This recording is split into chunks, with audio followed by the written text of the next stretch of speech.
today we're going to be going over how to sell more tickets to new fans and cities by growing your DJ collective brand on YouTube. I'm going to go through this whole guide. Everyone who's watching this will be able to get access to it also. There's like a lot of parts to this. I'll give you some context on like who this is for exactly. So if you're watching this and you are a DJ or a collective or you're a promoter and you want to expand your local loyal fan base to the world, this is for you. This is not designed for complete beginners who are just starting their DJ journey. So while you can still benefit from this content, if you're starting fresh, you'll really maximize this guide once you've reached a certain level in your career. So instead, it's built for you if you're a DJ who consistently plays live gigs and wants to grow their brand online and reach new fan bases and new cities. Or maybe you have an event collective where you consistently host successful parties that you feel proud to expand. Or maybe you're a promoter. You want to be the go-to person for tickets by more people in your city. This is going to be best. This is going to be created in the perspective that if you have already kind of mastered the basics, you've built a loyal following, this is going to help you get to the next level. And the reason why I know that, because everything here is stuff that I've tested with my own events and my own collectives. And I'll show you the kind of the results in a little bit, but let's just say I'm very happy with the growth so far, and happy enough to want to create this whole guide and to be able to share it with you. So the ultimate goal here is a sustainable content strategy that drives bookings, tickets, ticket sales, brand expansions. So if you're already filming and uploading DJ sets, you're ahead of the game, right? But if you're not seeing the growth or engagement or most importantly, like ticket sales, right, that you expected, then you're not alone. Because many DJs and club promoters and collectives, like, you're throwing the parties, right, recording the sets, posting the contents, but I feel like there are just some key strategies that turn content into like people going through the door, right? Actual real world opportunities. I feel like when I talk about strategy, it is like, what is the priority? Because I feel like when we're running our own DJ brands, there's so many hats that we wear where it's like, oh my God, content's so important, but then also I have to make music too. And I just feel like strategy in terms of life is really figuring out like what season of life am I in and what is going to be most important to me in this season. So like for me right now, it's like videography, and like making music was really important to me back in 2023, but now I've shifted the strategy of my life to like what's important to me now. And I feel like it's videography and being able to not just create videos, but be able to use that to expand your brand as a DJ, because that's just, I feel like that's the stage I'm in right now. Like I've been performing regularly for like a year now, and I feel like I have met so many people just in my local area, but what I've been starting from the beginning was growing my brand from the start, just like putting my stuff out there.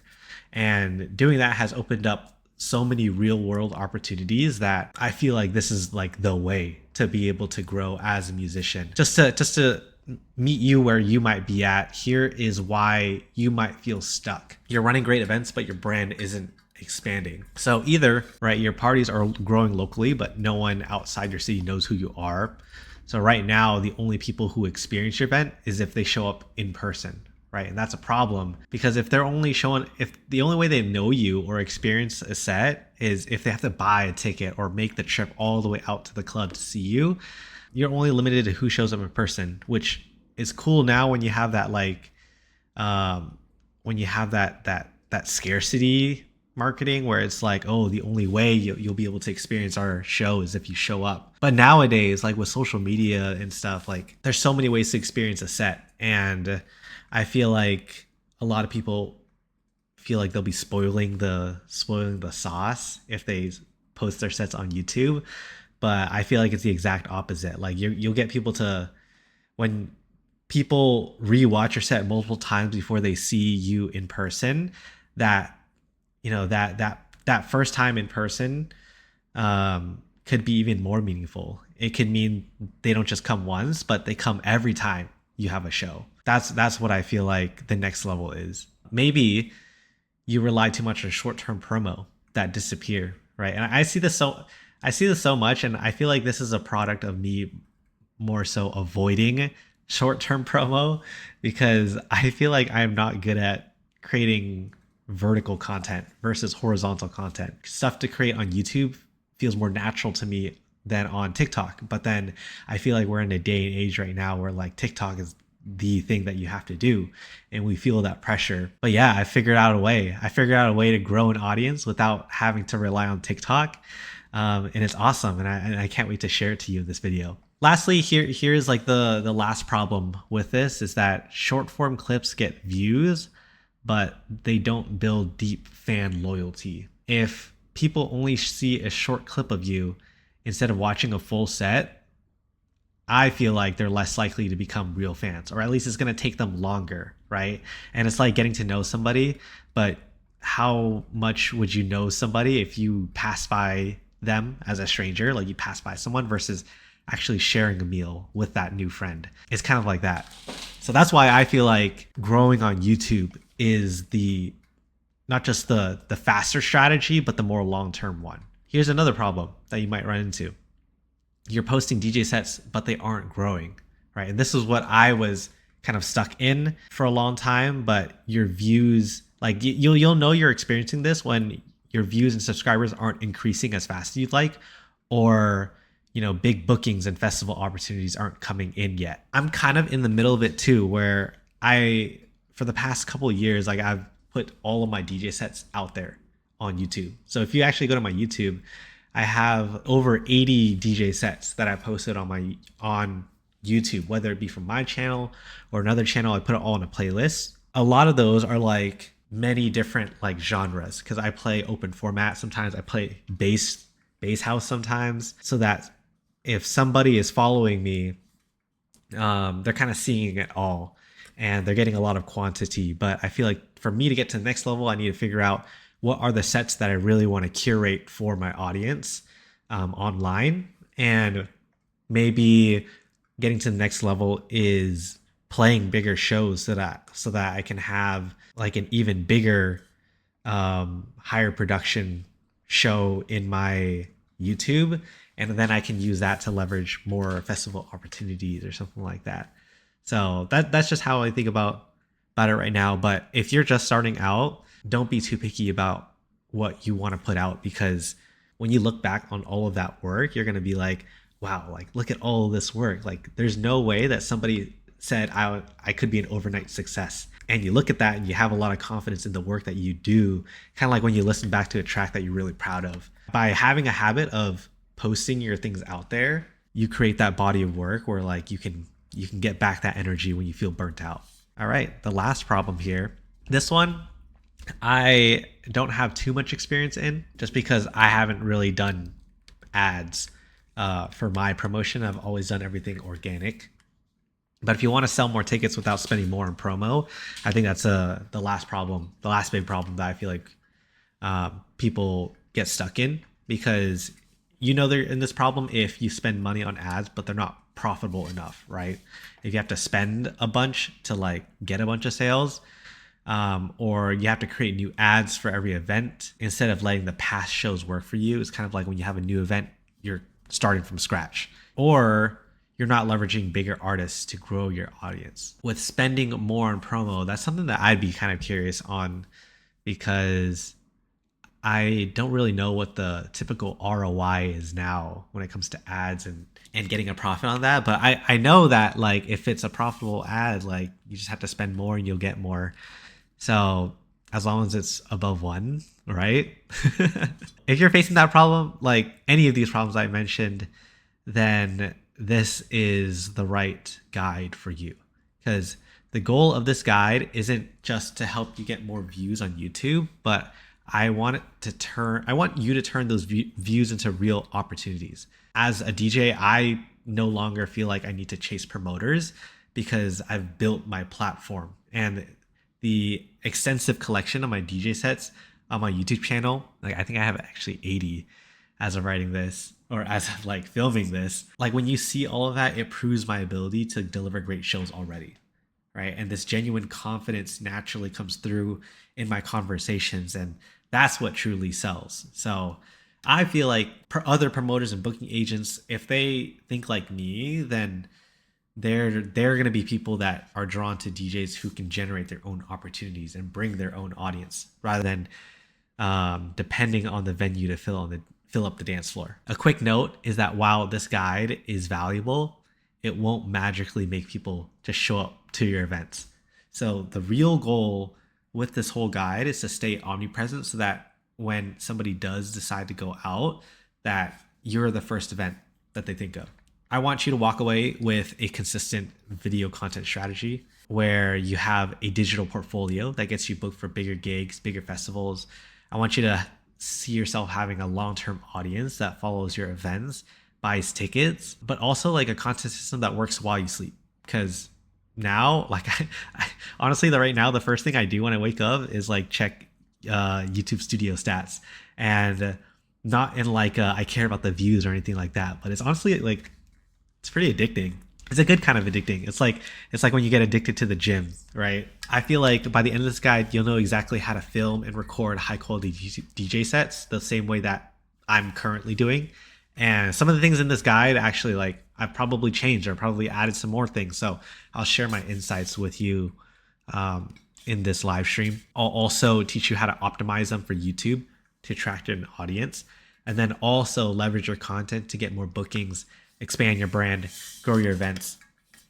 So if you're ready to start, let's dive in. Let's start with the mistake most DJs and collectives make. So I feel like the biggest mistake is that you're only posting short form clips that just disappear. So most DJs and event promoters, they rely on like Instagram reels or TikTok clips, right, to promote their events to a new crowd or new city. I feel like short form content, it's great for visibility, but it fades quickly. It's just not optimized for that, right? And a post might get engagement for a day or two, but after that, like, dies out. So since 2023, I've documented over 80 sets on my Ben Your Friend channel. And in less than 2 years, it's led me to a residency with Wind Down. So I'll share a lot about what I'm working on with them too. And what we're currently working on is we're trying to grow beyond our local area. Yeah, not just get big in San Diego, but get big in the world. I've launched my own Ben Your Friend events. More to come on that. And then I've also formed a DJ collective with my friends called Junction. Our goal there is to put other DJs in the spotlight, do cool destination sets, connect people together. But these opportunities have really grown my brand and helped my friends grow theirs by solving a problem that I feel like most local DJs face, which is they have very few sets online, but they're either outdated. Like, I look up some DJs and they haven't posted a set in like 4 years. It's like having a 4-year-old resume, right? But they're either outdated or they don't position them as professionals, which, you know, in the beginning, again, like in the beginning, you got to post your stuff. It doesn't have to look professional, but at a certain point, when the quality goes up in the video, the views will go up. And I'll share with you where that shift came from Wind Down and how the views jumped up when the quality was important. But in the beginning, you know, quality is not the most important thing. So Wind Down, we've had a few viral hits that brought in new followers, but our views quickly turned down to normal. So eventually, right, the TikTok stops pushing the video out to new people. In this guide, you can click on this. It goes to a video here. Let's actually watch it. I don't know when I'm coming back, but I hope that it's soon. Never thought that I'd ever leave your side. It's only physically, but know that you will be on my mind 24 hours at a time. 'Cause in my eyes, you are mine. No matter where you go, I won't be very far. 'Cause in my head, I'll be right there where you are. 'Cause love is no distance, baby. Love is no distance, baby. No, not when it comes to you and me. Look at that. Over 100K views just for that. And AJ Raphael commented. Look at that. If it doesn't get any more TikTok viral than that, then it does. It does though. Because now, you see the first part. This is outdated because now we're growing, and this is our most viewed video. Over 250,000 views. Where's the view count?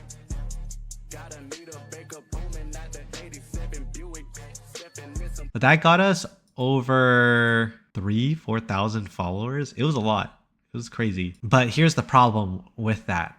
And the problem isn't short form content, right? Like Reels and TikToks, like I'm really grateful those ones really blew up and it did reach a lot of new people. Like 3,000, 4,000 like new followers is still like around 4,000 people, right? There's still humans behind that.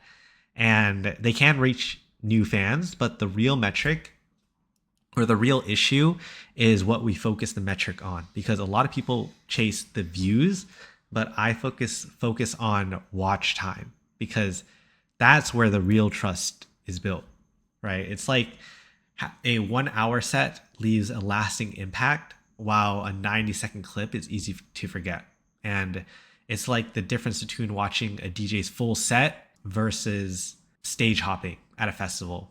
So the deeper connection comes from like actually being there for the whole experience, the whole set, versus like, oh, I just passed by. Because like I remember when I just passed by Mal P set at a festival, and I was like, oh, I missed the one song that like I was wanting to hear, and it was just like Dress Code, and I heard the end of it, and I was like, dang. And so then I stage hopped to somewhere else. But then I got to see him at Coachella, like the full set, and I was like, okay, he's the real deal. That's what makes fans remember you and feel drawn to your next event. Long form DJ sets on YouTube, they keep working indefinitely, right? They will always keep working with you because it's like an ecosystem. And instead of being a momentary post, each video becomes a permanent showcase of the event. It's like a log.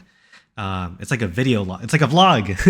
It's like a vlog of your entire DJing collective. But the event, the music, the energy, it's like it captures all of that, right? And while it's possible that you could put together a bunch of short clips together to create a full set or something like that, like, yeah, that's time consuming, inefficient. So without a long-term content strategy, many DJs and collectives either constantly create new content from scratch or struggle to grow beyond their local fan base and sell out new shows, new cities, or fail to convert casual viral viewers into loyal fans who show up to events. So this guide is here to fix that. The next thing I wanted to share was the power of 1,000 true fans. This is like a concept, you probably heard of this, but if you haven't, this is a great learning lesson. Growing Wind.Down's YouTube channel wasn't about hitting 1,000 subscribers. It was about building 1,000 true fans, 1,000 dedicated supporters who truly engage with your content. They buy tickets to your shows. They share your music.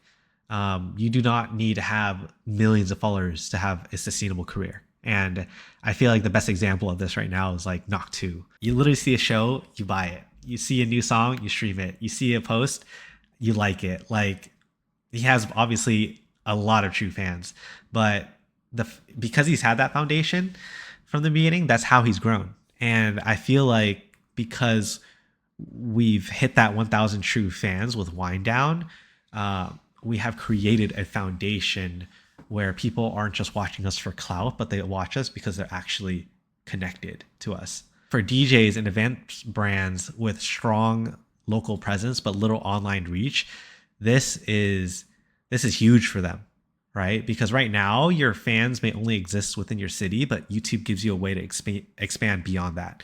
And what that means is it means you gain new fans even when you're not promoting an event, right? In between the events. It means people outside your city discover your sound and might actually travel to see you. Just for proof, like we have so many comments of people being like, we got to come to San Diego to see you. And even people from San Diego have come up to us in person and been like, we've seen your sets on YouTube, and like we finally had a chance to go to the event, so we're here. And it's a cool feeling, right? Who wouldn't want more of that? But lastly, it builds proof of your impact, so that it makes it easier to land bigger gigs, residencies, bigger collaborations, right? I just want to shift the culture of chasing viral moments, viral clips, like focusing on building real connections. Because once you have 1,000 true fans, everything just falls into place. Right here, like a fan from Calgary might have to pull up to SD one day. You know, whether this person was serious or not, like that's super cool. And the intention is there. And what if we go to Calgary? He's definitely gonna pop up. So obviously we're well past 1,000, but how do we do it in 8 months? You know, I have seen other DJs grow into 1,000 subscribers in like 2 days. Or where I saw they just posted a new video and then I'll subscribe. I'll be like the 5th subscriber, and then it'll be like at 2,000 subscribers in a couple days because the video went viral already. And that's cool and all, but I feel like, again, these aren't just 1,000 numbers on a screen, but the way it's grown, the stories that have been created in this journey to 1,000 is not something that you can get if you go viral. And by doing it in less than 8 months, I feel like it wasn't an accident. It was a result of a system that consistently documents, produces, and posts high quality DJ sets for people who want them. So instead of just posting random clips, we focused on recording every DJ set at each event. So each event would give us like 5 to 6, all the way up to like 8 videos in one event. But that's so much, like that's so much already, and that's great for content. And especially with getting consistent, if you have a consistent party, like if you have a residency at a venue, that's great, because now you don't have to spend extra time outside of your work time to create content. You're already creating content and going to work at the same time. We also focused on optimizing for YouTube SEO, researching, testing the right titles, writing the right descriptions, the thumbnail, having good thumbnails. That's something that I had to like learn from scratch, because when I really found out which keywords make our audience click quick, our videos went from averaging hundreds to now it's like thousands. Next thing we focused on was keeping viewers engaged with multicam edits. So in the beginning, it was just one angle, but then as I started to get more serious with it, we started adding in 2, 3, 4 angles into the camera angles. And my main goal with it is not just to like, you know, keep people's eyes on the screen, but I want it to feel authentic, as if you were actually there at the event. Because sometimes when you have those like DJ sets that are just on the DJ and you barely see the crowd, you don't even know what it's like there. It like the music could be good, but maybe the vibes aren't it, you know? So I want to show the entire vibe of the event there, and that's why I do multicam events. Because when you can make it feel like you're there at the event, somebody's going to watch the YouTube video and be like, wow, I know exactly how I would feel if I went to this event. I like how I feel. But also they're not scared that it's going to like be a total 180 when they actually make the investment to come there live. Like, what's worse than people not coming to your event is it's like your event selling out, but everyone hating it because it wasn't what they expected. And I feel like that's worse. I'd want people to know what they are getting themselves into before they buy a ticket. And the last thing we focused on was building a content library that grows over time. So each video brings in new viewers and compounds exposure from all over the world. So overall, instead of relying on short-term promotions, I feel like Wind Down has a permanent video presence that continues to attract new fans around the world and boosting our local attendance, as you know, in the meantime. And the best part is that, I don't know, for some reason, because I've done it, I feel like anyone can really do it. This strategy that I wanted to share doesn't come from like a trend. It comes from foundations of building relationships and building communities. And if you really believe that is the best strategy for you, then this is going to be perfect. It's going to be very in line with it rather than trying to be all hype like what other people are doing. If we are talking about trends, I don't know, maybe it's because I only watch DJs video or DJ sets while I work, but the algorithm feels like DJ sets are just getting more popular in general. I feel like because I believe in that trend is happening with us. So again, we're not just growing quick, and technically if you compare us with other channels, we're not growing like crazy quick. But I feel like we are growing quick for what I want, and we are growing with the right people. Beyond the content, I want to empower DJs to document their journey. So at a deeper level, why I created this guide is my goal is to empower DJs and artists to become documenters of their journey. So when I first started recording my own DJ sets, I was not doing it for the views or the followers or to like book shows. Like I just did it because I loved creating and sharing my work. And even if nobody watched it, I would still do it. And I feel like that is the key, because when you detach from the outcome and just focus on the process, like you grow really quickly. Think of it like an art project. When you were a kid, right? You created it because it was fun, because it was something that you were proud to share. So when documenting your sets becomes more than just a task on your to-do list, because I know that as musicians, we're not familiar with content creation. Like having to learn a new task outside of what you're good at is often something we don't want to do, right? We don't want to have to start over. Like, let's just do the thing that we're good at, which is make music. When it comes time to create content, it feels like a chore, right? Like the goal of this guide is to not give you hacks, but it is to empower you to integrate this with your own creative process. Instead, I want this to feel like a habit. And when you make documenting your DJ journey a habit, that is when opportunities start to come naturally. And that's what's led me to getting my residency with Wind Down. It's allowed me to start my own shows. My first paid gig was my own show. By doing those things, it gives me the confidence to reach out to promoters and land more gigs if I ever need to reach out. Most importantly, it's connected to me with other DJs and producers who have now become my closest friends. Like I've met people online who happen to be in my neighborhood, and I get to hang out with them in person. I get to collab with them in person, which is something that like most people don't find, because we're keeping our art in the bedroom, right? When you share it out, people see somebody who's not afraid to share their art, and who wouldn't want to hang out with that person? By documenting and sharing my work, I wasn't just building a brand, I was creating new opportunities. And that's what I want for you. So the goal is for you to build the same habit, not just for growth, but deeper impact. I feel like when you put yourself out there, you never know who's watching or what doors it might open. So I just want to thank you for allowing me to share my story with you. And I hope this guide lets you look back on your favorite memories in your journey. Before we get into the YouTube stuff, like we need to know the 5 core ingredients to a successful DJ YouTube channel. So 1, your event needs to be good. And the metaphor is like you can't sell a chocolate covered turd. One of the biggest mistakes that DJs and collectives make is thinking that a high quality video can just make up for a mediocre event, right? A great video can't save a bad performance.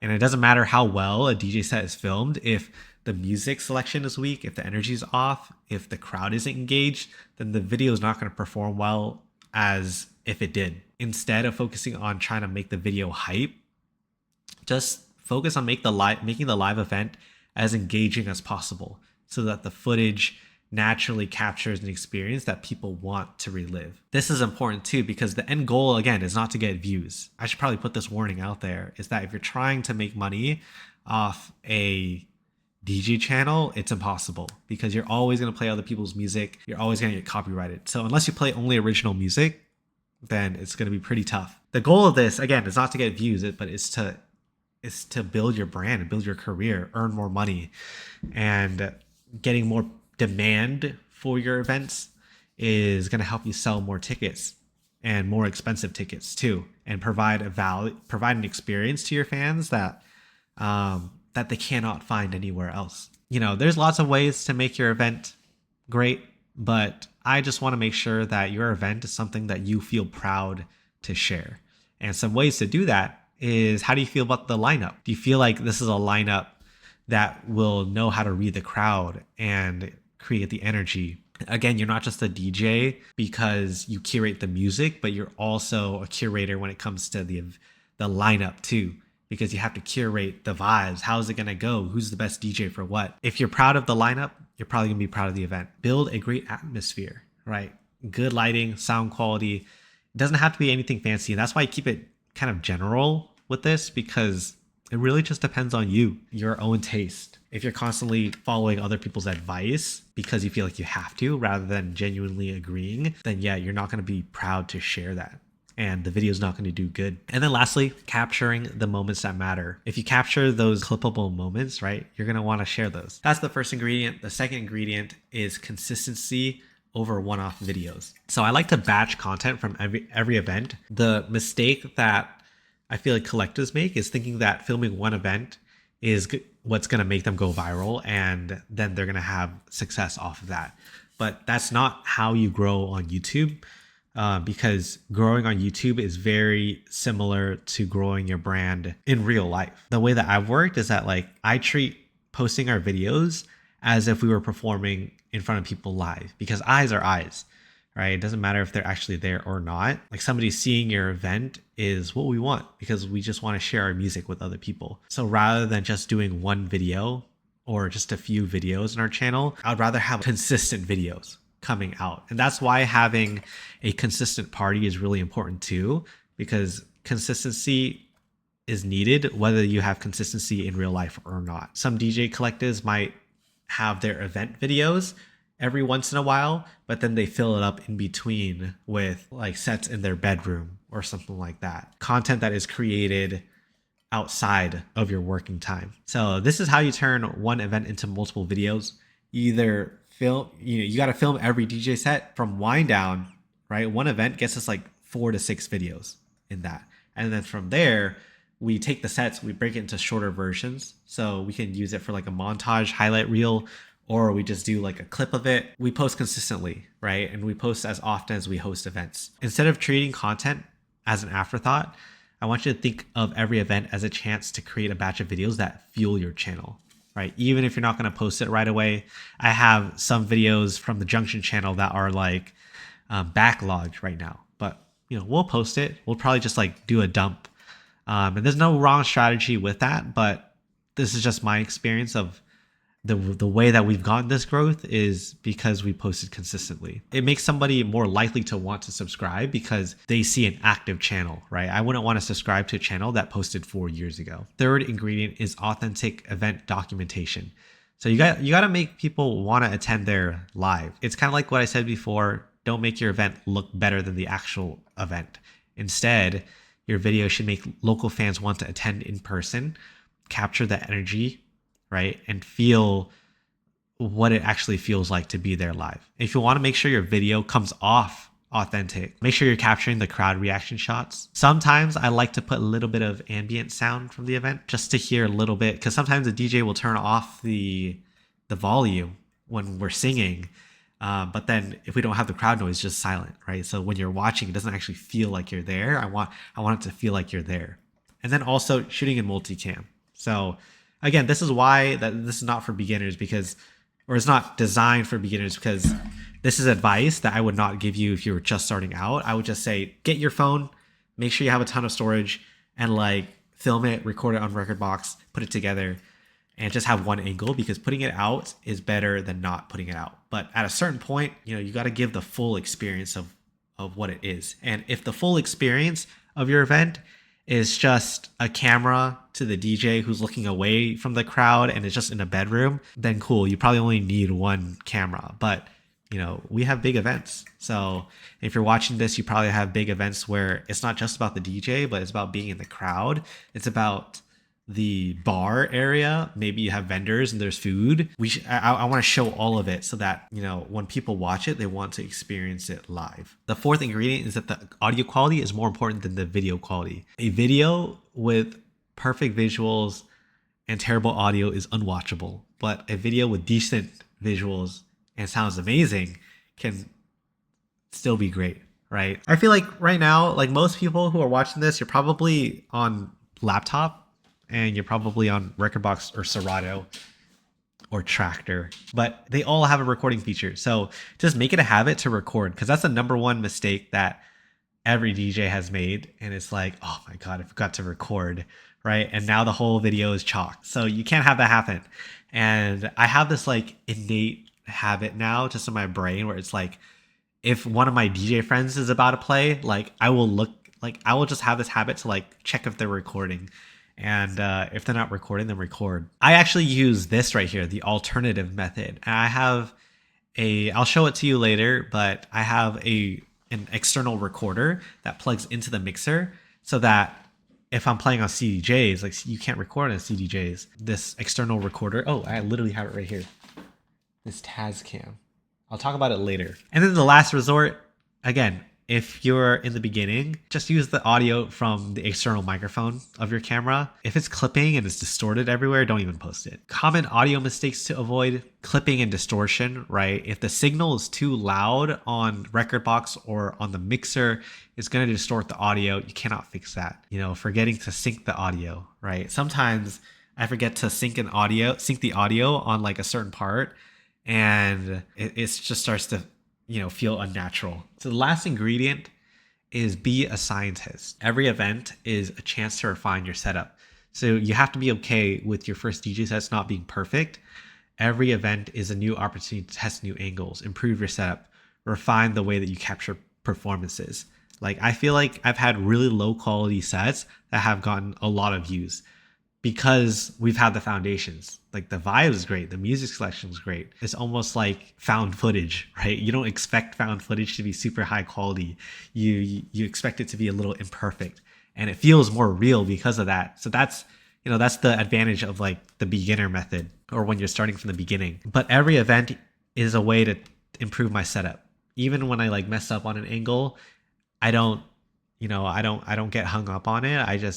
I just be like, we got to learn from it. And I'm still trying to figure out the perfect angles for each event that we do. These are some angles to experiment with. I always have a front facing DJ, at least an angle on the DJ. Cause that's the main thing. A side angle or a top down angle, crowd angle, right? Roaming cam, move it around. After each event, this is what I feel like I subconsciously ask myself. And it's like, review each event's footage. What looked good? Right? What didn't look good? Why didn't it look good? Like for example, on the last wind up that we did, I used a GoPro. I wanted to, usually for wind up, we have two angles, one on the DJ, one on the crowd. But I wanted one as a third angle to see if I could creatively do something with it. And I decided to put it in the back of the room, and it would have the crowd and the DJ in one angle, but it was with a GoPro. And the GoPro was not like good in low light. It did not look good. It looked like super murky and blurry and really grainy. So instead of like getting upset at that, like I still used it, but then I put some filters over it. It made it feel like a security camera. So it gave it a new flavor, and it was just something I tested, but I didn't get upset at it. I just learned for next time. Next time, I'm not going to do that anymore. Experiment with the angles, right? Was it too bright? How can it feel more immersive? And that's what I'm always shooting for. It's like, how can I make it feel even more like I was there at the event? So getting into the technical stuff, I want to cover how to film, record, and edit DJ sets. And this is not like it needs to be done this way, but this is just, again, how I do it. So filming high quality videos for your DJ sets is important. Your camera setup is the foundation of a great DJ set video. And it needs to capture the DJ's energy, their movement. It needs to showcase the attendee experience. It needs to be flexible enough for different venues and lighting conditions. So as long as you have all of that, then you can use any camera. But I'm going to share with you my current setup. Some of these may be current, but I'll kind of share with that now. So this is not like a go out and you have to buy all these things, but it's just what I'm using. So if you want to get any of it, cool, but you do not have to. And there's a lot of things that I still want to get. So my main angle here is like my Sony a7 III. It looks like this. I have all the links here. When I did buy it, I bought it on Facebook Marketplace, and then I got this lens also on Facebook Marketplace, and it's a Viltrox wide angle 16mm f1.8 lens. It's the main angle I use right now for my front facing camera, and the quality is really good on it. The next one here is this camera right here that I'm using. I would probably recommend not the Sony a6100, but like this a6400 or the 6700 if you're trying to ball out. But the problem with this Sony a7 III camera, and it's just for like this model, but it has like a 30-minute recording limit. So after 30 minutes, it automatically stops recording. So I have to keep clicking record. The A6000 series, like they should have unlimited recording. I also have this optional lens too for portrait shots, but I don't use that. The GoPro too. I don't have this exact GoPro. It's a lot older. It's not that good, but it's what I started with. Nowadays, I probably would not recommend the GoPro as your first camera. I'd probably recommend something from DJI or Insta360. And if I were to choose, I would choose the DJI Osmo Pocket. This is the best camera so far as I'm filming this.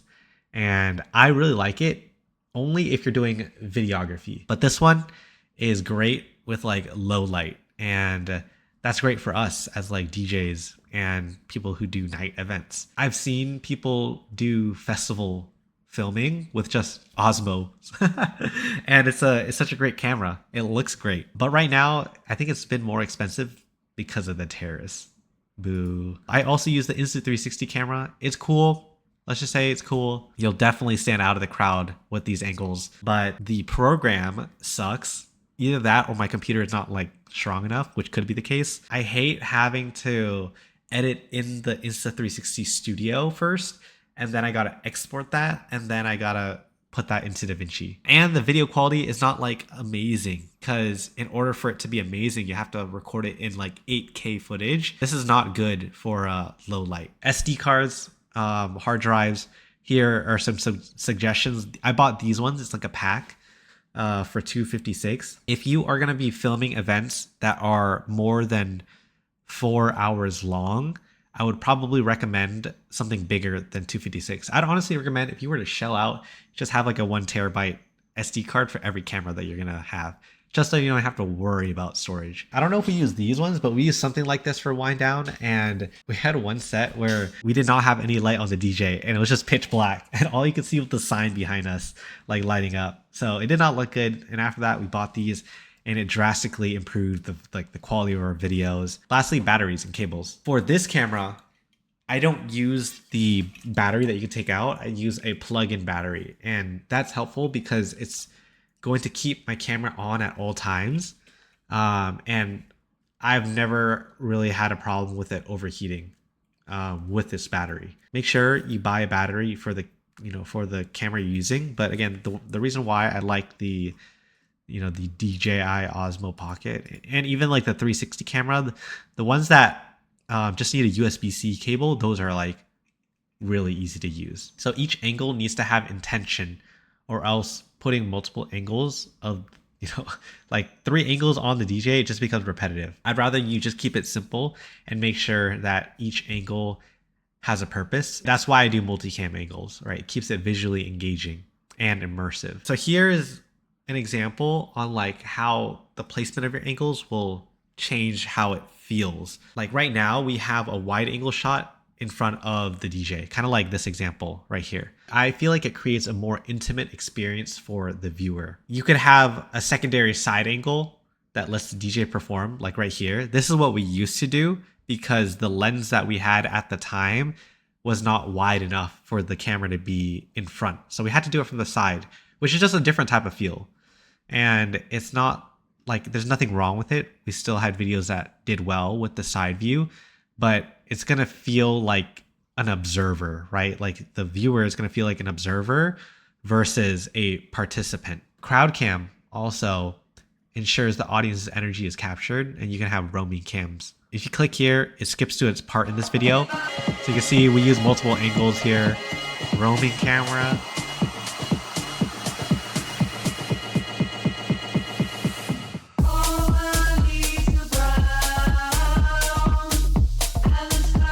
Also this too, like the whole video doesn't have to be super high quality So here's an example of using like an old camcorder as the roaming cam, and it gives it that nostalgic feel.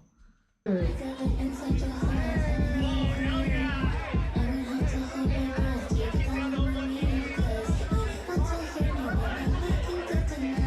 a little shaky cam. This is what I started with. Like again, in the beginning, don't worry, it doesn't need to be great. But this is the real example. My first set that I posted on my YouTube, GoPro and a basic tripod. Easiest thing to do is just have one angle because it cuts your editing time like crazy. You just have to put the angle, align it with the music, and you're good. And you just have to export it. So this one, like it's just one angle.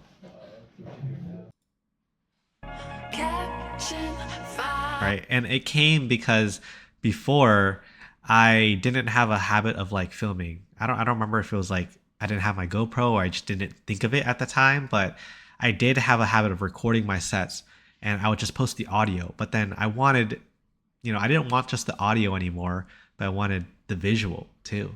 So that's where this came into play here. That's what got me started on the habit of sharing my DJ sets. Okay, recording high quality audio for DJ sets. So I think, we talked about it before. High quality audio, important. And there's a comment right here. Somebody saying the bad audio quality messed up the experience. And it did. But at that time, we didn't let that stop us. So the best audio recording methods ranked best to worst. So I feel like if you are just using a laptop, just record it on your DJ software because it's always going to get you the best audio. And then you can also play around with the master volume, input volume that's going into. So if you're seeing in your record box that it's redlining, make sure to turn it down so that it doesn't like distort. If you don't have that, right, recording from the mixer via laptop. I don't do this, but I did post this video here. I put this video here for you to watch if you did want to learn the different ways to do it. This is what I use. And I use, again, this Tascam. I found it on Facebook Marketplace for $100. It's great because I can record on CDJs and nobody ever gets to record on CDJs because there's no record button. I linked the Zoom recorder, but I probably wouldn't recommend the Zoom recorder. I'd recommend this Tascam. I feel like it's just better for a big club environment because you can lower the decibel input like crazy so that you have this big ceiling. So even if the speakers are blasting, it's not going to hit the limiter on this. So here's a video on how to do that. And then last resort is recording from a speaker. Here's an example of me having a set just recording on the GoPro audio.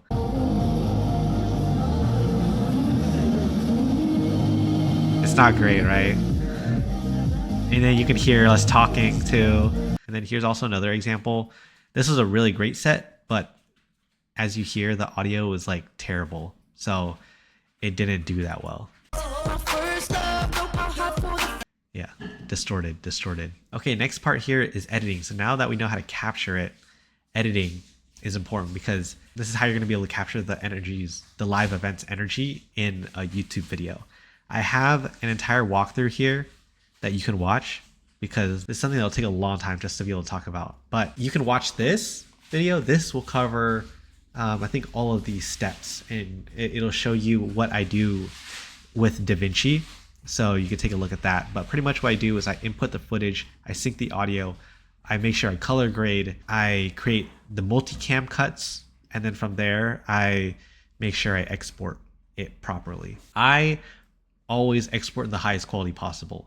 So YouTube is gonna like compress your video. So starting with 4K maintains clarity. Right now, I feel like there's so many things out there that record in 4K. 4K is kind of like the standard now. Beyond that, the reason why it matters strategically is that YouTube prioritizes videos in the search with 4K. If people are looking up a DJ set and they see all of this, they're more likely going to hit the 4K one just naturally because it's higher quality. The next part here is the YouTube growth strategy. The fun part, right? How to turn views into true fans. I want to talk about YouTube SEO. I also want to share my updated thoughts on this too, because I think it kind of contradicts the guide a little bit based on my experience over these past couple months. But I'll share with you kind of like why SEO matters. So SEO stands for search engine optimization, if you didn't know. But this is how your video can show up at the top of like Google or YouTube based on what search terms you put in the title, right? If somebody's searching hip hop DJ set, is your video going to be the first one that pops up? So if you want your DJ sets to reach the right audience, you need to optimize your titles, your descriptions, tags for searchability. I don't know about tags because I don't really do that. If you really want to get into it, go ahead. YouTube is the second largest search engine in the world after Google. So if you set up your video correctly, they will continue to get views months and years after uploading. So this is why this is a much better strategy than TikTok, because it continues to work for you afterwards. But without YouTube SEO, your videos will only be seen by people who subscribe to you or follow you. With SEO, like, this is how you can reach thousands of new fans who are looking for the style of music that you play. I want to share this story, which is kind of like a testament to like why SEO is important. But this is how my viral video got 20K views on accident and how it transformed my music career. So I have this live stream here, like literally day 88. We're on day like 215 of In the Lab. Day 88. Like, this video has, let's see, it has 21,000 views. That's crazy, right? And it's weird. It's not weird, but it's interesting how this live stream was actually like a pretty good live stream, and this is the one that decided to pop off. This is my most viewed video on my Ben Your Friend channel, and it's not like a highly produced video. It's just literally a replay of a live stream, like over 2 hours. This video that I'm filming right now might be over 2 hours. But this one got 21,000 views. Why?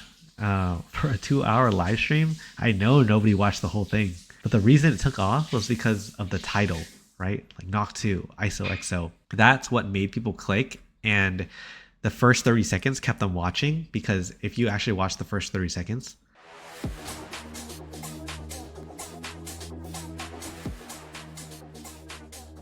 yeah, it's just like me playing the song. And that's what I do when I live stream. It's like, I'll just play the song because it's kind of like, let me listen to it with some fresh ears. But yeah, the song was good. And it wasn't even the finished product, but it made people stick around. You know, I'm not like a mastermind or anything. I feel like it was just by chance or by luck. I don't know. But my process for titling streams is very simple for this. It's like, I just type whatever is on my mind when I go live. That day was really special because it was the day that ISOKNOCK announced their show at Shrine in LA. Like, unintentionally, right? It started getting people who were searching up Knock 2 all of a sudden because they just got, you know, there's a lot of hype around their name because they announced this show. So a lot of people were searching up their names, probably just to listen to their music, but they see this video. That's like, that's not Knock 2 or ISOXO. Why is this called that? So the curiosity hooks them in. They hear a song that's in the same style too. So I feel like when people landed on this video, it was just a nice surprise. But that one stream alone, it brought in more friends. It brought in producers from all over the country finding this one video, and just, I had a handful of people reach out and we became friends. And I feel like that's bigger than all the videos or all the views really gives. It's like the real connections that it creates because of this online thing that you put out there. Like, that's the coolest thing. Like, who cares about the views, right? But it was a byproduct of this SEO friendly title. A lot of you might have great DJ sets, but the only thing stopping you is just the strategy of SEO and putting the right words on your titles. That could literally be the only thing, right? And that's why having a headliner is so such a like a hack for blowing up your DJ channel, because if you're getting somebody that has that gets a lot of search already for their music, like, your set's gonna pop up. Look at all these comments. Some of these people have become my friends. So how to title your video for maximum reach? Your title should be something that people are actively searching for, not just your name.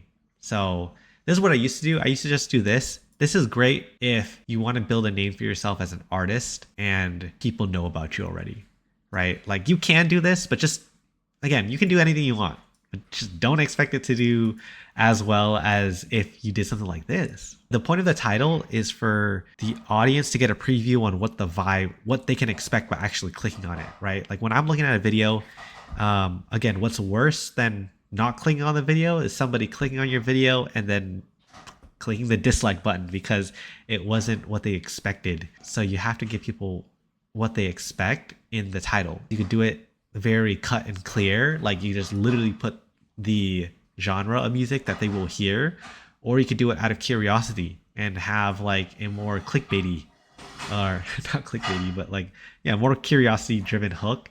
You could have that as your DJ chat titles. Why it's important to have, something like this in the title, especially in the beginning, is because most people are going to search for the vibe and the genre first, and not DJ names unless you're already famous. If you're at a well-known venue, you could also have the event name or the venue or the location in there. If that helps too, you could have a DJ set or a DJ mix in the title so that people know it's a DJ mix. Some people don't read the title. So pro tip is that search for similar DJ sets in your genre and look at the most viewed videos. So you can copy their title format while making it unique to your own event. You can use tools like vidIQ. I use vidIQ.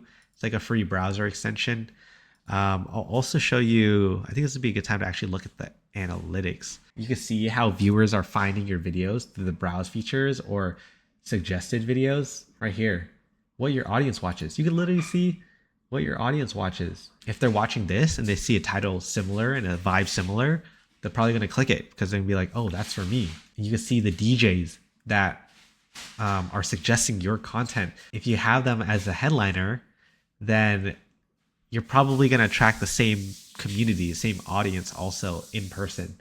So that's why this might be a good headliner to book.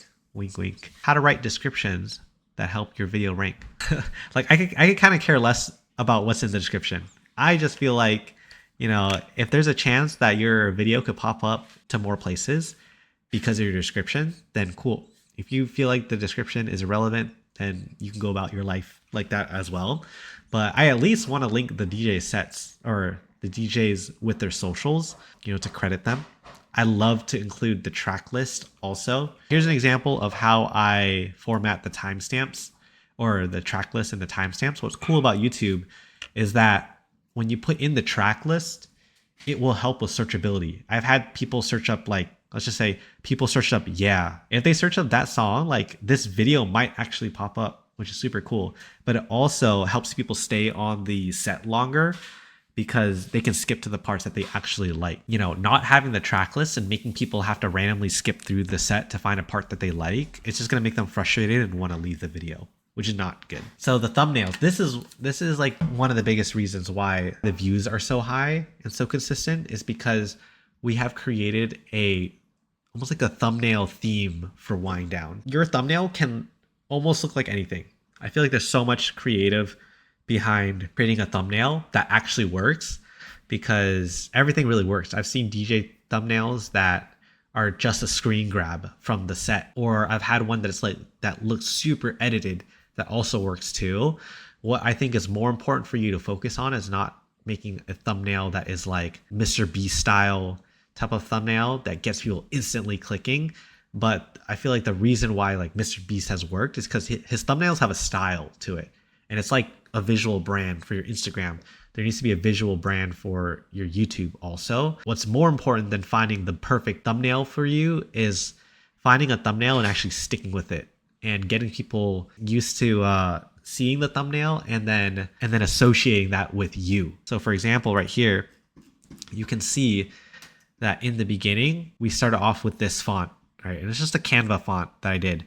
But by me sticking with it, the moment somebody like scrolls down and sees something that vaguely looks like this, they're like, oh, that's a wind down set. Let me stop and actually watch that. So we did that, right? But then we changed locations for one of our events, and I tried something different. I tried to do this font. We've had some videos, get over 5K, and I feel like at that time over 5K was like a great video. So some of them did that, but then when we got here, I saw a drop in views. I was like, oh no, are we ruined? Like, is our growth tanking? But it wasn't. The reason why it didn't do as well is because the thumbnails just look different, right? And it just feels like a different video. It feels like it's something that people aren't used to. So less subscribers are going to want to click on that. But overall, it still did well. And we had a ton of content from this one event. It also differentiates it. It gives it variety. I tested my theory. I was like, I really like this font here, but what if I just did it in a different style or did it again? And as you can see, these videos popped off, even though the font wasn't the problem, right? It was just the consistency in the style of the thumbnail. So after that, I started going back to the old one because I was like, if we're gonna stick to that, like let's stick to that.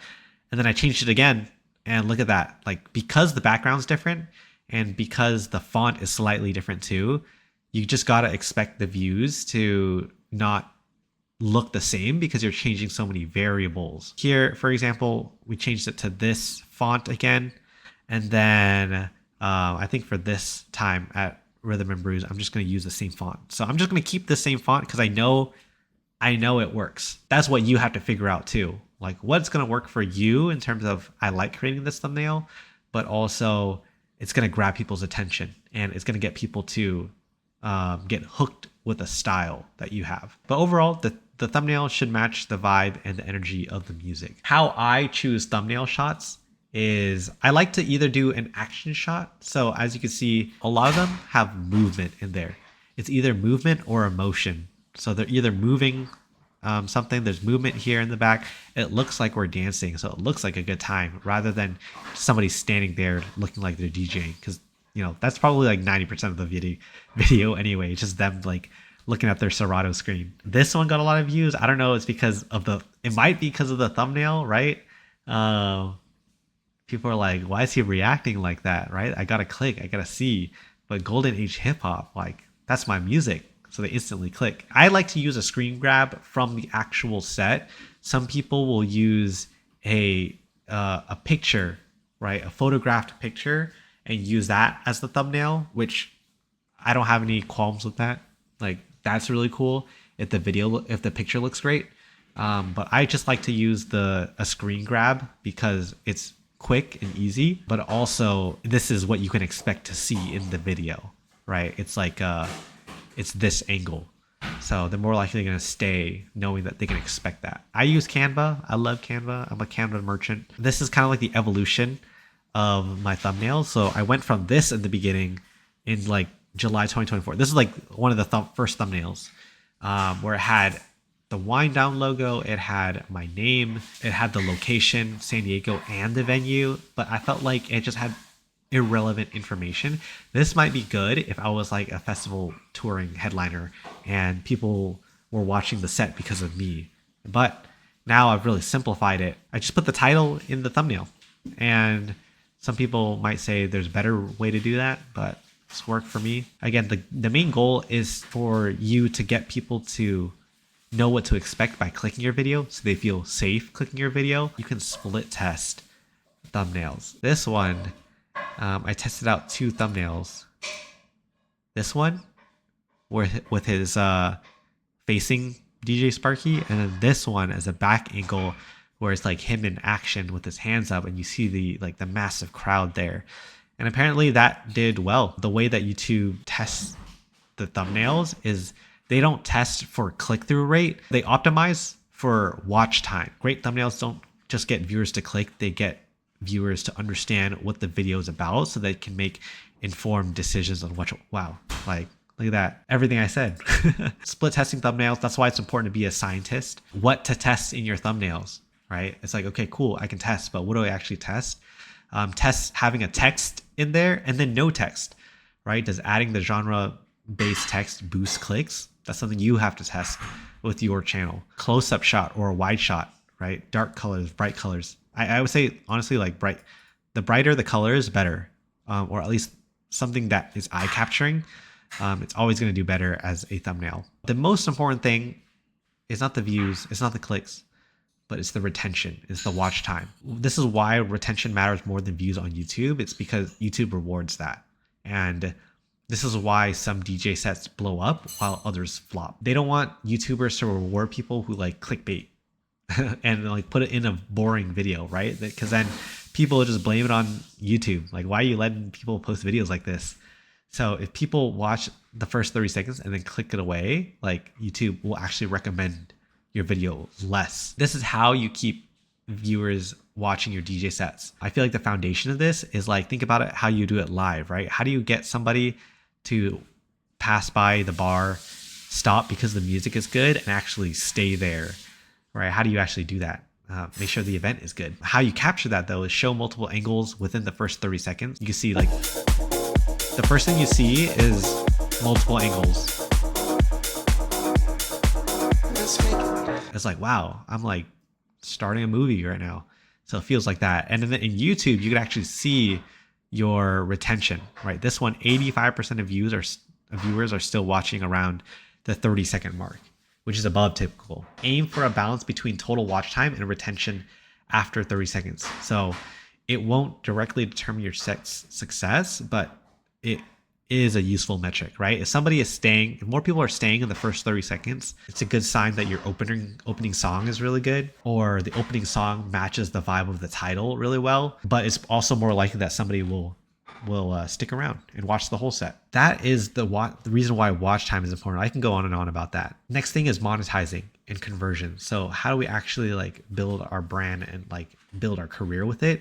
It's by turning the viewers into actual fans and ticket buyers. Your DJ should be more than just putting out your content out there. It should be leveraged to get you booked for bigger gigs. One, include links to your booking info in every description. If you play at a well-known venue, put that in the description, but also create a playlist of your best sets so that you can just send that to a promoter if they want to see what your vibe is all about. You know, if I like a DJ, I want to hear more of that. But what's really disappointing is when I'm like, oh yeah, you have your sets on YouTube, and they're like, no, I don't post my sets. I'm like, well, I want to hear more of your sets. Like, how am I supposed to do that? You know, do those fans a favor and put your stuff out there for them to be able to binge. This is my strategy on turning YouTube viewers into event attendees.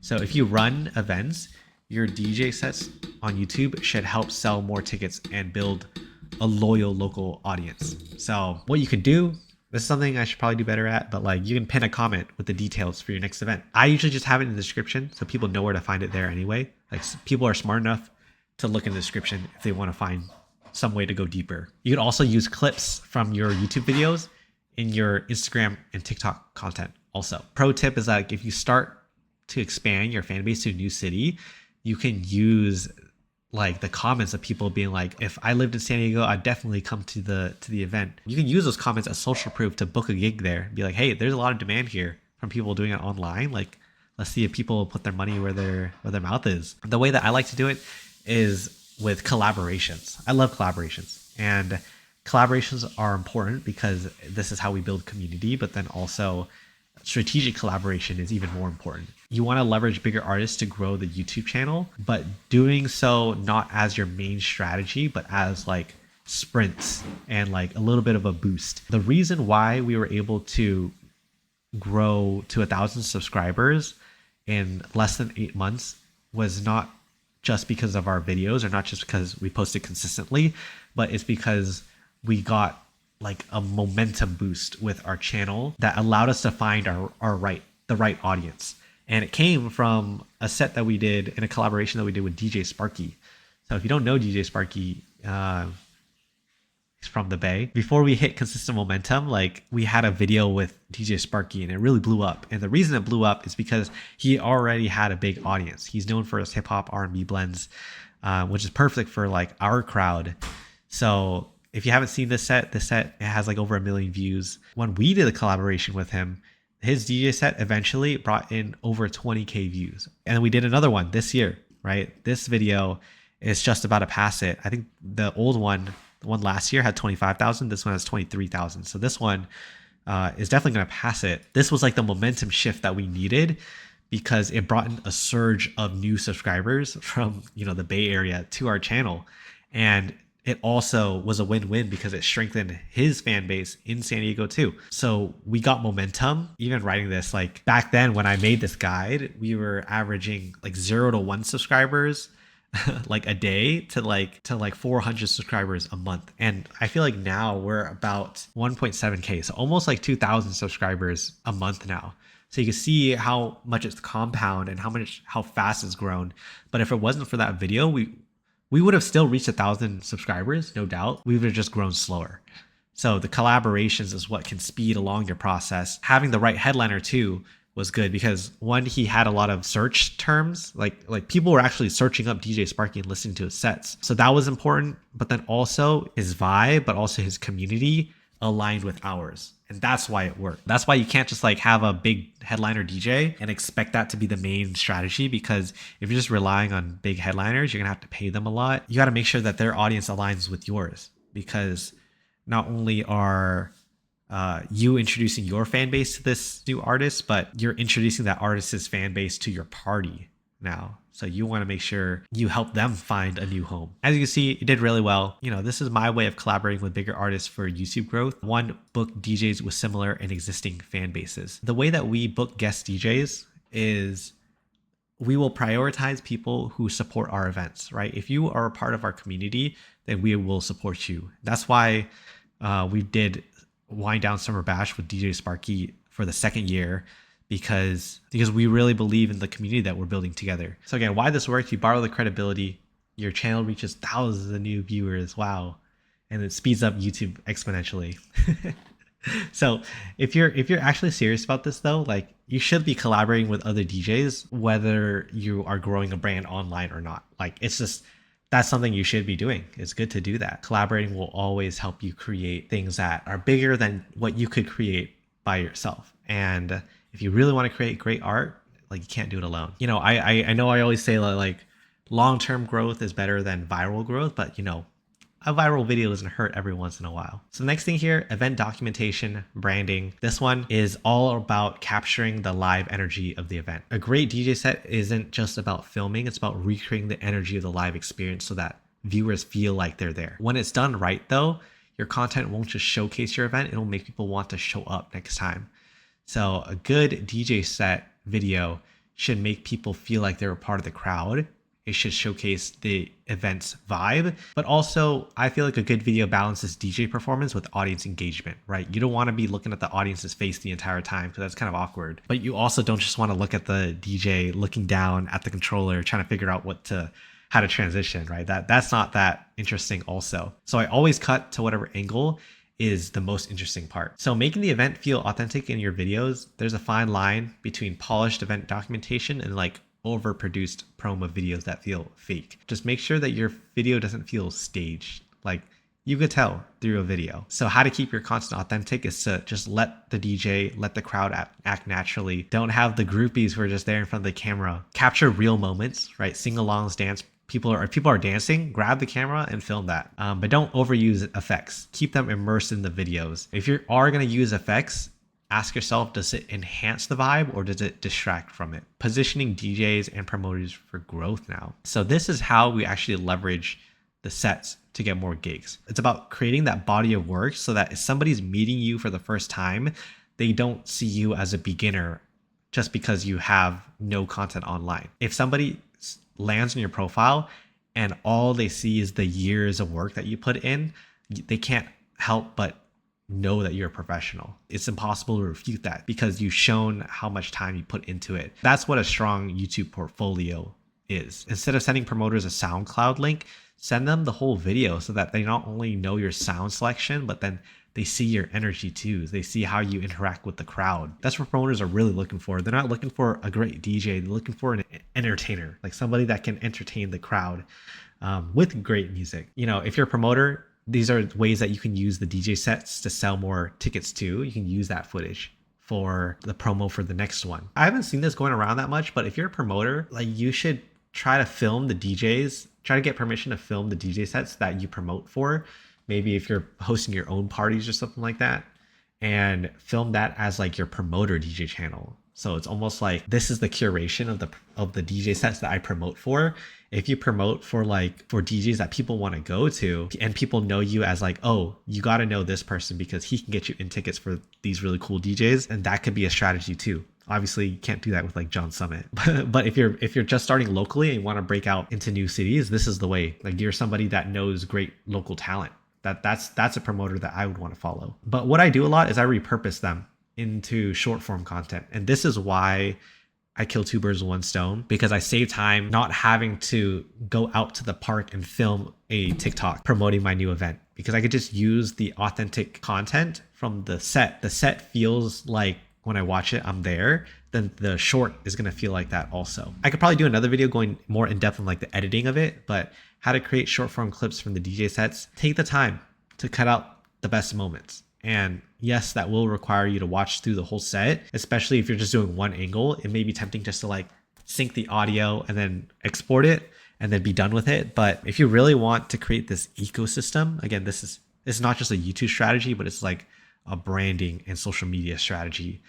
You got to create the entire ecosystem so that it leads somewhere, right? Somebody will find your TikTok. They're like, oh, I like this set. They find it on YouTube. They watch the whole thing and they're like, wow, next time they have an event in my city, like I'm going to that. And then boom, you drop the event and they're there. That is a byproduct of you taking the time to create these short form clips. Again, short form clips are not bad. What is bad is wasting a lot of time. What I do is I format it for Instagram and TikTok. I use it for promo content. And this creates that content loop, right? Direct traffic from the short form clips to the full DJ set on YouTube. What I like to do is I like to squeeze the juice out of the entire fruit. Since I usually overproduce the amount of clips I actually need, then I can use them for multiple things. I use it for a reel. So if I want to post the clip as like a reel, that's good for reaching new fans, because reels are more likely to get pushed out to to people on like the Discover page. Carousels are great for nurturing current fans because it is mostly sent to your followers. So I recommend, like, if you're going to do what other DJs do, post like a compilation, right? Some pictures, some videos that people can slide through that tells the story of the night. That's a good carousel. You could do a carousel of like all the DJ, like the best DJ highlights, and direct people to your YouTube channel. But also you can post these clips to your story. And what I like to do as a bonus is, like, instead of having a static flyer that's kind of boring, make it a video flyer. So I take the elements of the flyer and I put that overlaying a video so that it looks like this.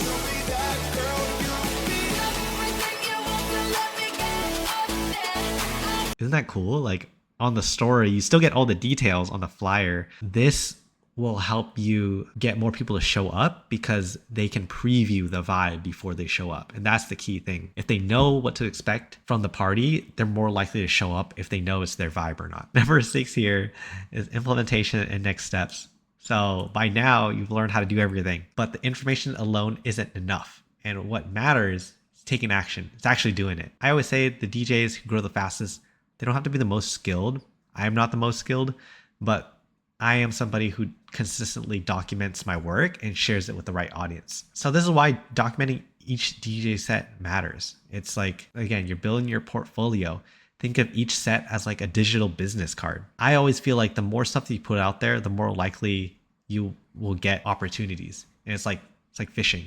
Imagine you just throw a bunch of bait out in the ocean, a bunch of fish are gonna like flock over to you. So, or they're gonna swim over to you. So like, you don't have to be the best DJ in the world, but just be just the best that you can be in every set that you record. Just do your best. That's the best thing. It's not about being the best DJ, but what's going to get you more opportunities is by becoming somebody that people want to follow, by becoming somebody that just likes to share their art because they love it so much. I don't want to just follow somebody if their entire brand is like, oh my God, I'm not getting any views. Why don't people love me? Like, it's kind of sad. But the way to get there is you just gotta show up. You gotta start now. And understanding that your first videos will be your worst is important, because your first videos will be your worst, but your latest ones will always be your best. And this kind of reminds me of when I was making music, when I was putting out a new song every week. Every song that I released that week, my newest song would always be my most favorite one. And I don't know how it kept doing it. And I feel like it still happens to me today. The latest song that I have made is my favorite one. And it's because I get better every time I make a new song. And the same thing goes with videos, right? Your latest video will always be your best one. The sooner that you can be a documenter, the faster that you'll get comfortable with the filming and editing process. You know, you'll improve the production quality over time, but also it's like compounding, and you're building this library of content that will work for you in the long run. I love videography, but I have to get better at taking pictures. So I'm going, instead of like working around that, I'm going to actually build a skill and be somebody that can do it all. So this meme is like very relevant because like I showed you, I started with just a GoPro and an audio recording. So the early videos weren't amazing, but I kept posting, and over time I upgraded my equipment, I refined the editing, figured out what works. But The key takeaway was that I always publish sets that I was proud to share. And when you perform your best, it will always be easy to promote you. Becoming that person is the most important thing, because whether you get the views or not, you will just feel proud of yourself for putting out all this art into the world. Like, if you truly believe that your art will make the world a better place with it out there rather than in your hard drive, then you got to put it out there. Next thing is how to scale this into a long-term content machine. So at this point, you know how to do everything, but how do you actually turn this into a system that consistently grows your brand over time? It's kind of like the things that I've shared with you already. Batch record, right? Kind of a recap, consistent upload schedule, repurposing. Like, we kind of went through all of this in depth. I talked about the effective flow already, but here is like a visual on what it can actually look like. So somebody that watches your TikTok or Reel, they search up the full set, they sign up. What you can do is, if you're going to use email marketing or text marketing, get people to sign up for it, right? Hey, let us know if you want to be the first to know when our next event is. And then from there, those are your diehard fans who are going to want to purchase a ticket as soon as it drops. I have added a few bonus stuff in here. Bonus resources, DJ's YouTube's content checklist. Boom. You can use that. DJ headline generator, right? Feel free to use any of this. Obviously, you don't have to copy it, but just use this so that you're not starting from ground zero. How I secure DJ collabs. So just more in depth on like getting those collabs. But after you do that, feel free to check out my videography portfolio. These are some of my favorite videos. So you can check out my channel. You can check out the Wind Down channel. You can check out Junction's channel. Check out my sets. But I give like an in-depth kind of play on each of these sets and kind of like learning lessons from those also. So feel free to check that out. And then lastly, this only really applies to you if you're near me, but if you want to skip the work and have this done for you, by this time, you know, if you watch this already, then you're probably a diehard fan. But if you love the strategy but don't have time to maximize it, then this is something that I can do for you. You might be thinking, I love this, but I can't just do all this. If I'm in your area, then I can just do it for you. But the way that I like to work is like, I don't just do photos and videos and vertical clips. By this time, you probably know where I stand on that. On top of like the video and the photos, like, I love implementing this strategy because this is what will bring you long-term growth. It's not just like putting out a set out there and then hoping it'll go viral, but it's by putting in the work and like posting over like, let's see, like by now, upload 333 videos that I've posted. It takes that amount of work to get to just here. Your path could be faster, it could be slower, but I always feel like it's going to be faster with help and with collaboration. So if you did want to collab, I am personally looking to like partner with DJs, but more specifically collectives, right? I feel like this work is going to be best for DJ collectives who want to sell out more of their events. But more specifically, if you're in this stage of you're big in your local area, but you want to grow to new cities, this is what's going to help you get to the next level the fastest. So the way that I like to work is that if we do work together, I like to have full DJ set recording. I like to turn the set into short form content. I work on the YouTube growth with you. I help you post consistently too, because whether you work with me or not, like these are the things that you're going to need to do anyway, because these are all the things I do with Wind Down and Junction and my own brand. But if we do decide to work together, what this means for you is that you don't have to stress over filming or editing. You can just focus on DJing, focusing on planning your event. Your YouTube growth grows automatically. Again, sometimes I just refresh this like analytics page and like a new subscriber pops up. And this is kind of addicting, but as long as it's helping you get more motivated to grow your brand, then, you know, power to you. But also, you'll stay on your new fans' radars so that when they do decide to go out, they pick your event first. So again, none of this can force people to come out, right? But what it can do is that when they do decide to come out, you are the first person that they think of. They're like, oh, like I'm actually free this weekend. I can actually go to a Wind Down event. It's been amazing to see Wind Down's community grow, you know, not just for our event live, but like being able to see how our music has impacted people all over the world. And if this guide helps you do the same for your own, then I feel like I've done my job. But if you know it's time, take your music to a bigger audience, you know it's time for the next step, you know it's time to play bigger, I'd love to help.